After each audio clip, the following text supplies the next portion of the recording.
बिस्मिल्लाहिर्रहमानिर्रहीम। अस्सलाम वालेकुम। आज का हमारा टॉपिक है माय लास्ट डचेस। तो डचेस किसे कहते हैं और ड्यूक कहते हैं कि जो नवाब होते हैं, और डचेस उनकी मिसेस को। फ़र्स्ट ऑफ़ ऑल हम इंट्रोडक्शन इसका करते हैं कि जो एक माय लास्ट डचेस का इंट्रोडक्शन है, ये एक ड्रामेटिक मोनोलॉग है और इसको रॉबर्ट ब्राउनिंग ने लिखा है और ये 1842 में पब्लिश्ड हुई। इसका शॉर्ट आगे थीम्स हैं जो लिखे हुए हैं, जेलसी है, पावर एंड कंट्रोल है, प्राइड है, ऑब्जेक्टिफिकेशन है, ऑब्जेक्टिफिकेशन ऑफ वुमेन है। और नेक्स्ट इसका जो करैक्टर है वो ड्यूक है। ड्यूक और जो उसका अदर करैक्टर है, जो दूसरा इसका करैक्टर था वो साइलेंट करैक्टर था, यानी कि ड्यूक ही स्पीकर था जो पूरी अपनी जो है स्टोरी वो सुना रहा होता है। और इसकी शॉर्ट समरी है जो मैं आपको इसकी जो है पिक्स भी सेंड कर दूँगी, इसकी पीडीएफ सेंड कर दूँगी। और समरी है, the speaker is a Duke of Ferrara.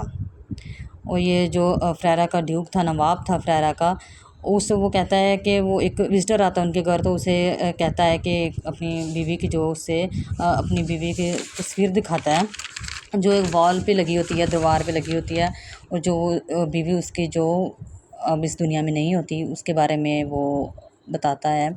और ड्यूक कहता है कि ये मेरी वाइफ़ है, यानी कि मेरी डचीज़ है, और वो बहुत काइंडफुल और चीयरफुल थी, बहुत खुश रहने वाली थी। और वो छोटी छोटी बातों पर यानी कि लोगों को शुक्रिया अदा करती और हमेशा मुस्कुराती रहती छोटी छोटी चीज़ों के लिए। फिर इस तरह कहता कि मैंने वो उसे जेलसी इस बात की हुई कि वो कहता कि अगर उसे कोई फूल भी गिफ्ट में देता तो वो उसके लिए भी मुस्कुराती, अगर मैं भी देता तो मेरी इस बात पे भी मुस्कुराती। लेकिन वो कहता मुझे कुछ स्पेशल जो है अटेंशन नहीं दे रही थी, मुझे स्पेशल इंटेंशन नहीं दे रही, जिसकी वजह से मुझे ये बात उसकी पसंद नहीं थी।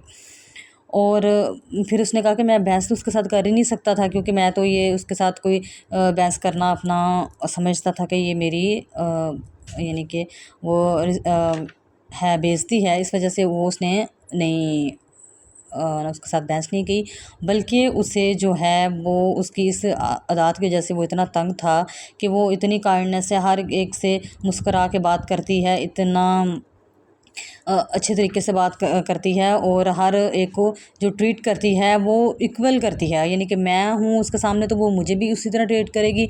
अगर वो कोई इसके सामने कोई बच्चा है या कोई भी है तो वो नौकर है, उसके साथ भी वो ऐसे ट्रीट करती है। फिर इसने क्या किया, इसने आखिर में यही इसने कहा कि मैंने इसके लिए यही हल सोचा कि ही गिव कमांड्स, इसने हुक्म दिया, और उसकी स्माइल जो उसकी मुस्कुराहट थी वो रुक गई। तो यही कह सकते हैं कि उसने उसे कत्ल करवा दिया। और बहुत शुक्रिया आपको। आज की जो है स्टोरी है वो यहीं पर ख़त्म होती है। अगर आपको ये शॉर्ट स्टोरी पसंद आई हो तो मेरे चैनल को सब्सक्राइब करें और लाइक करें, शेयर करें।